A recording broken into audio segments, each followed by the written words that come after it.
আসসালামু আলাইকুম বন্ধুরা। আজকে 5ই আগস্ট আমাদের বাঙালি জাতির জন্য একটা স্মরণীয় দিন। কেমন? যারা সকল জুলাই যোদ্ধা আছেন, শহীদ হয়েছেন, সকল জুলাই যোদ্ধাদের প্রতি রইল আমার সালাম। যারা আহত আছেন তাদের প্রতি আমার সালাম। এই দিনটা স্মরণ হবে কেন দেখেন, আমাদের যখন 1947 সালে বাংলাদেশ পাকিস্তানের সাথে থেকে বাংলাদেশ আনে, এই সময় একটা 1947-এর একটা ইতিহাস আমাদের বাংলাদেশে আছে। 1952 সালে ভাষার জন্য আমাদের বাংলাদেশে একটা ইতিহাস আছে। 1971 সালে আমাদের একটা ইতিহাস আছে। 74 সালে একটা ইতিহাস আছে।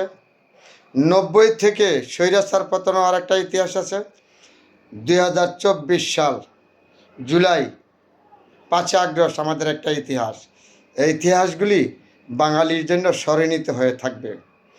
জন্য সকল শহীদদের জন্য, সকল জুলাই যোদ্ধাদের প্রতি আমার পক্ষ থেকে আমি জানাচ্ছি আন্তরিক অভিনন্দন, শুভেচ্ছা, সালাম। তার পাশাপাশি সরকারের প্রতি অনুরোধ, যারা অরিজিনাল জুলাই যোদ্ধা, এই জুলাইয়ের যুদ্ধ করেছে, তাদের প্রতি তালিকা ধরা দরকারের প্রয়োজন হলে যাইয়া তাদের দিকে, তাদের পরিবারের দিকে একটু খবর নেবেন, তাদের খবর দেবেন। সঠিক জুলাই যোদ্ধা যারা একটা পিচ্ছি হোক সেই রাস্তা নেমে থাকে, তার প্রতি একটু সহযোগিতা হাত বাড়িয়ে দিবেন।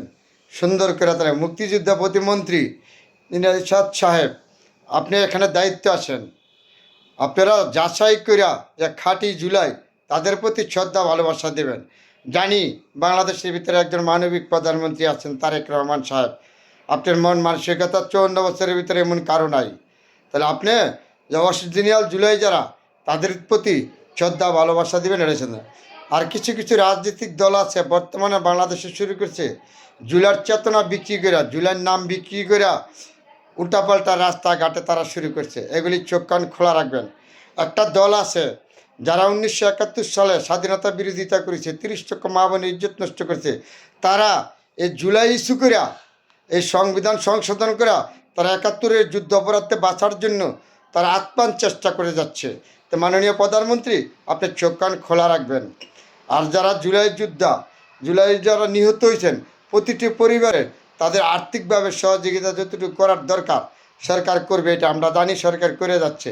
আরও সুন্দর করে তালিকা করে যাচাই বাছাই করে তাদের প্রতি হাত বাড়িয়ে দেবে সরকার, তাও আমরা জানি।